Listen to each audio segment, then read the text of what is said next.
दोस्तों, व्यापार के मामले में हर देश सबसे पहले अपना इंटरेस्ट देखता है और क्रूड ऑयल के व्यापार में हमने ये चीज साफ तौर पर देखी कि कैसे सऊदी और रूस जैसे देशों ने अपने इंटरेस्ट सबसे ऊपर रखते हुए क्रूड ऑयल के प्रोडक्शन को दिसंबर 2023 तक लगातार कम करने का फैसला किया।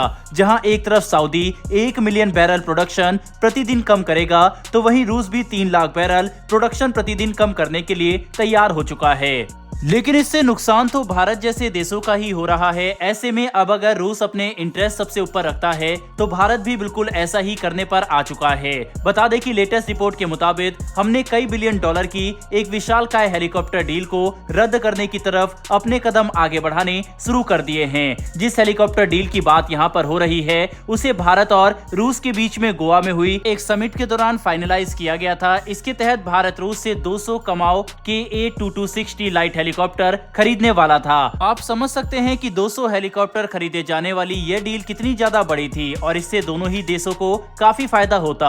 लेकिन जिस तरह से रूस भारत के इंटरेस्ट को ध्यान में न रखते हुए तेल की प्रोडक्शन में कटौती कर रहा है, अब वैसे ही भारत भी रूस से हेलीकॉप्टर को खरीदने की बजाय स्वदेशी विकल्पों पर ध्यान देगा। बता दें कि इस हेलीकॉप्टर के बदले हम अपने स्वदेशी ध्रुव हेलीकॉप्टर को खरीद सकते हैं, जो KA-2260 के मुकाबले 500 किलोग्राम ज्यादा पेलोड उठाने में भी सक्षम है। KA-2260 मैक्सिमम 3.6 टन का वजन उठा सकता है, जिसमें यह 1 टन का पेलोड उठाकर 220 किलोमीटर प्रति घंटे की रफ्तार से ट्रेवल करने में सक्षम है। डील के अनुसार शुरुआती 60 हेलीकॉप्टर सीधे रूस में मैन्युफैक्चर किए जाते, जबकि बाकी के सभी हेलीकॉप्टर भारत में लोकल लेवल पर बनाए जाने थे।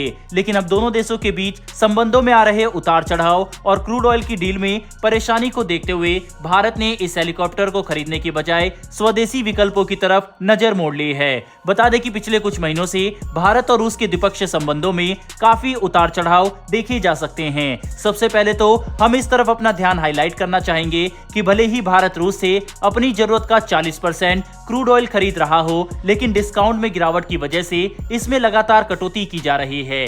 शुरू में भारत रूस से हर दिन 20 लाख बैरल क्रूड ऑयल खरीदा करता था, जो कि अब सिर्फ 16 लाख बैरल प्रतिदिन पर सिमट चुका है और आने वाले महीनों में इसमें कटौती की संभावना भी है। इसके अलावा पेमेंट सिस्टम में आ रही चुनौतियों से हम सभी अवगत हैं। कैसे स्विफ्ट द्वारा लगाए गए प्रतिबंध के बाद अब भारत रूस को पेमेंट करने के लिए ना तो डॉलर का इस्तेमाल कर सकता है और ना ही यूरो का, जिसका मतलब साफ है कि हमें या तो अपनी करेंसी रुपए या फिर किसी थर्ड कंट्री की करेंसी में पेमेंट करनी होगी। भारत चाहता है कि ये पेमेंट अधिकतर भारतीय रुपए में ही हो, लेकिन इससे रूस के पास भारतीय रुपए का एक बड़ा भंडार जमा हो चुका है, जिसे यूटिलाइज करने के लिए दोनों देश अभी भी काफी विकल्पों को खोज रहे हैं। क्रूड ऑयल को लेकर आ रही चुनौती सबसे बड़ी है, क्योंकि भारत चाहता है कि हम भारतीय रुपए में पेमेंट करते हुए क्रूड ऑयल की खरीद करें और बाद में रूस से जब व्यापार होगा तो रूस हमारी कंपनियों को इसी भारतीय रुपए में पेमेंट कर सके, जिससे एक मजबूत इकोसिस्टम तैयार हो सकता है। लेकिन बार बार डिस्काउंट में आ रही उतार चढ़ाव की वजह से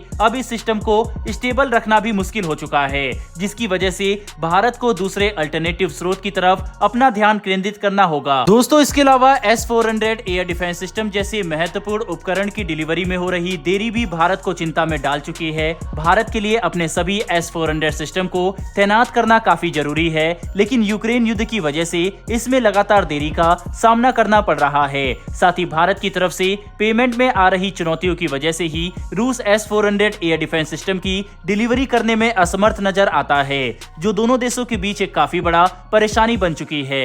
फिर भी रूस भारत को आश्वासन दे रहा है कि वह इसकी डिलीवरी समय पर कर देगा, जिसकी उम्मीद काफी कम लगती है। पर दोस्तों, इसके अलावा भारत और रूस के संबंधों में आ रही गिरावट को समझने के लिए आप उस इवेंट की तरफ भी देख सकते हैं, जिसमें G20 के दौरान रूसी राष्ट्रपति भारत तो नहीं आए थे, जबकि बेल्ट एंड रोड इनिशिएटिव की मीटिंग के दौरान चीन पहुंच गए थे। ये भारत के लिए एक काफी बड़ा धक्का था, क्योंकि हमें इस बात की उम्मीद नहीं थी कि रूस भारत द्वारा आश्वासन दिए जाने के बावजूद G20 में नहीं आएगा और चीन में हो रही बेल्ट एंड रोड इनिशिएटिव की मीटिंग के लिए रूसी राष्ट्रपति खुद पहुंच जाएंगे। वहीं पर इन सब के अलावा जहां एक तरफ भारत रूस से 200 हेलीकॉप्टर की खरीद को रद्द करने का मन बना चुका है, तो वहीं दूसरी तरफ हमने यूक्रेन से 3.5 मिलियन टन सनफ्लावर ऑयल खरीदने का भी फैसला किया है, जो काफी बड़ी बात है, क्योंकि यूक्रेन युद्ध की शुरुआत से हम इस कदम को उठाने में लगातार देरी कर रहे थे। लेकिन अब भारत यूक्रेन से सूरजमुखी तेल के आयात पर एक बार फिर से सप्लाई चेन को शुरू कर रहा है, जो रूस को सीधा संकेत है कि उन्हें भारत को लेकर अपनी पॉलिसी और भी ज्यादा